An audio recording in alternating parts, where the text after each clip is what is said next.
Good morning girls. Girls, हम लोग चर्चा कर रहे थे समुद्रगुप्त पर।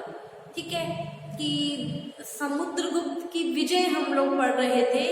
समुद्रगुप्त का जो दिग्विजय अभियान था उसके बारे में हम लोग चर्चा कर रहे थे कि किस तरह समुद्रगुप्त ने आर्यव्रत पर प्रथम आक्रमण किया और आर्यव्रत पर प्रथम आक्रमण के दौरान उसने आर्यव्रत के 2 ही राजाओं को पराजित किया। ठीक है, और फिर पाटलिपुत्र पर अपना अधिकार किया। ठीक है, इसके पश्चात उसने दक्षिण भारत पर आक्रमण किया और दक्षिण भारत के राजाओं को आत्मसमर्पण करवाया और दक्षिण भारत की जो उसकी विजय थी जिसको धर्म विजय की संज्ञा दी गई थी। ठीक है, इसके पश्चात हम लोगों ने आर्यव्रत पर उसने जो द्वितीय आक्रमण किया और आर्यव्रत के 9 राजाओं को पराजित किया। ठीक है, इसके पश्चात उसने जो 8विक राज्यों पर विजय प्राप्त की थी, जो जंगली जातियां थी जिन्होंने अव्यवस्था फैला रखी थी, किस तरह उन पर अपनी विजय प्राप्त की। ठीक है, तो उसके पश्चात समुद्रगुप्त ने और कौन कौन सी विजय प्राप्त की, हम समुद्रगुप्त की विजयों को आगे कंटिन्यू करते हैं। तो समुद्रगुप्त ने 8वीं विजय करने के पश्चात सीमांत प्रदेशों को जीता। ठीक है, सीमांत प्रदेशों से तात्पर्य वो प्रदेश थे जो सीमा पर प्रदेश थे। ठीक है, तो देखिए समुद्रगुप्त ने क्या है, उत्तरी भारत को जीत लिया, दक्षिणी भारत को जीत लिया और 8विकों पर विजय प्राप्त कर ली। अब उत्तरी भारत, दक्षिण भारत और 8विकों को जीतने के पश्चात समुद्रगुप्त की इतनी धाक जम गई थी कि जो सीमा प्रदेश है, सीमांत मतलब सीमा प्रदेश के जो नरेश थे, नरेश मतलब जो राजा थे, और जो गण थे वो गणों के जो शासक थे वो क्या है, समुद्रगुप्त की शक्ति से इतने भयभीत हो उठे कि उन्होंने एक एक करके समुद्रगुप्त की अधीनता स्वीकार कर ली और समुद्रगुप्त को कर देना स्वीकार, हर तरह के कर देना स्वीकार कर लिया। ठीक है, लेकिन समुद्रगुप्त ने क्या है, ये जो सीमा के प्रदेश थे इन्हें अपने राज्य में नहीं मिलाया, मतलब उनको अपनी अधीनता स्वीकार करवा ली, वहां से कर लेता रहा। जिस तरह उसने दक्षिण भारत की विजय की थी, धर्म विजय की नीति अपनाई थी।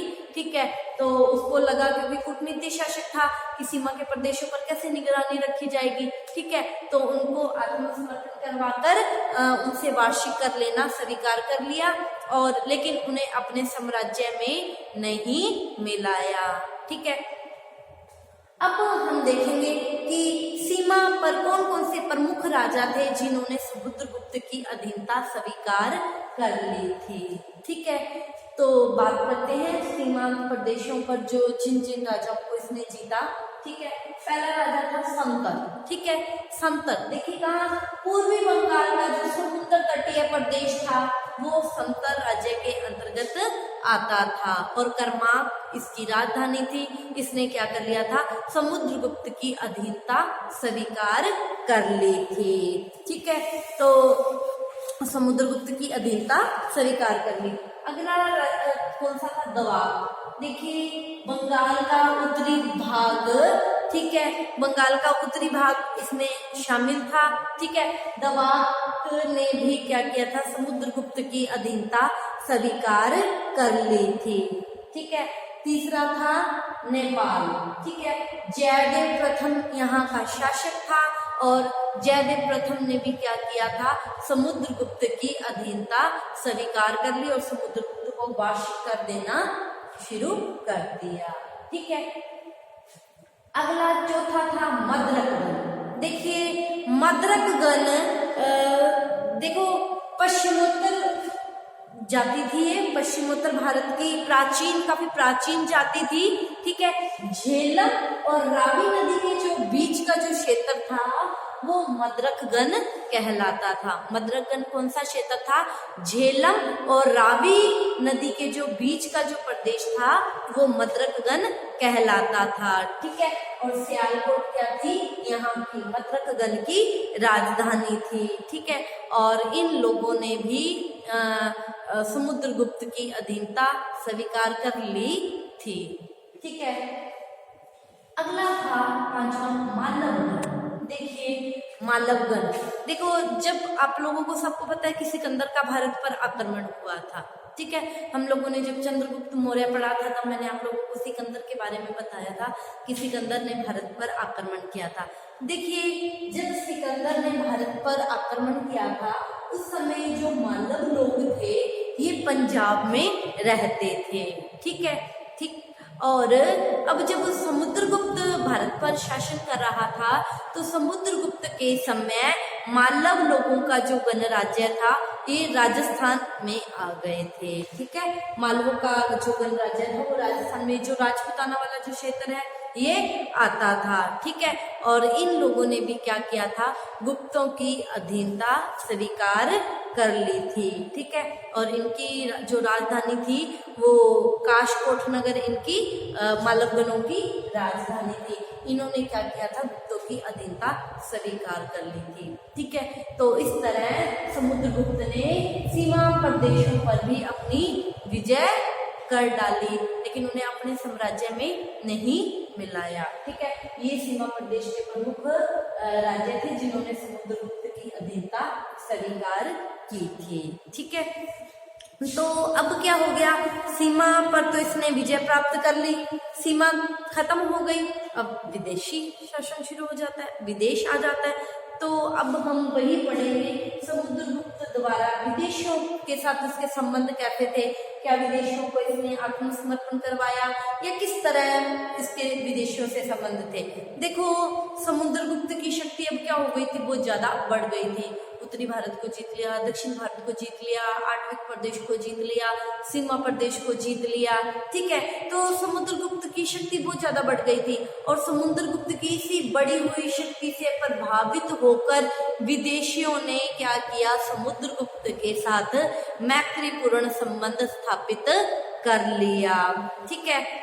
तो इन विदेशियों ने समुद्रगुप्त के साथ संबंध स्थापित करने के लिए कहीं आक्रमण ना कर दे, हमें खत्म ना कर दे, ठीक है। तो इन विदेशियों में से कुछ ने तो क्या किया, समुद्रगुप्त को उपहार स्वरूप अपनी कन्याएं दे दी, ठीक है। रिलेशन बन जाएगा, रिश्ता बन जाएगा, तो समुद्रगुप्त हमारे राज्य को नहीं हड़पेगा, ठीक है। और कुछ ने क्या किया, जो स्थानीय वस्तुएं थी वो भेंट की, और कुछ ने क्या किया, बहुत सारा धन देकर, ठीक है, समुद्रगुप्त की अधीनता स्वीकार कर ली, हम तेरे अधीन शासक हैं, ठीक है।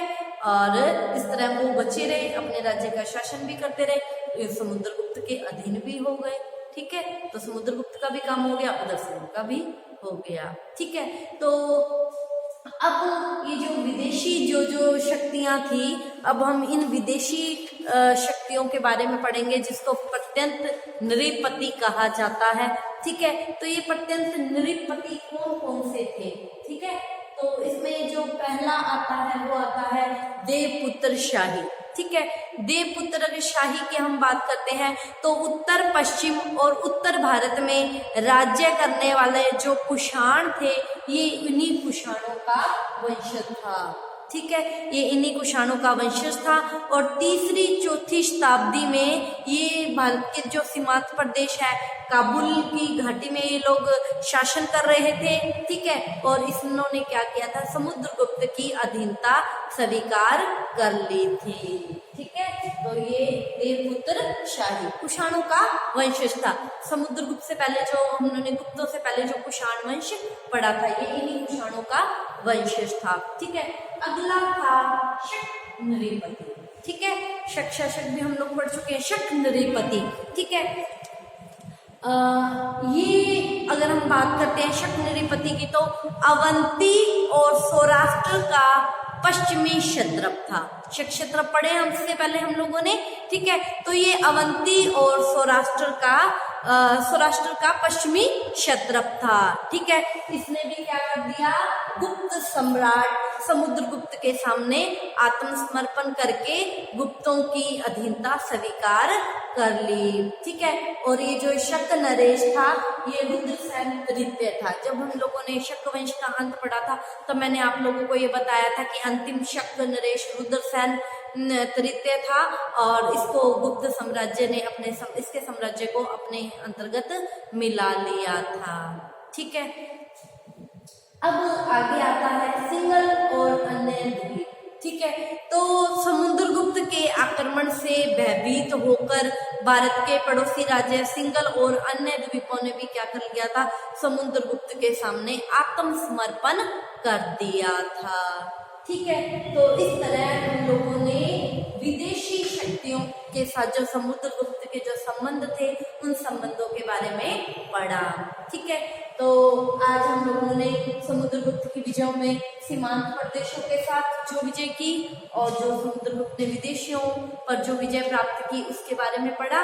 ठीक है, कल आगे हम समुद्रगुप्त के बारे में आगे और जानकारी लेंगे कि किस तरह उसने अश्वमेध यज्ञ करवाए, किस तरह न केवल उसकी विजयों में रुचि थी बल्कि साहित्य कला में भी उसकी जो रुचि थी उसके बारे में हम कल की क्लास में देखेंगे।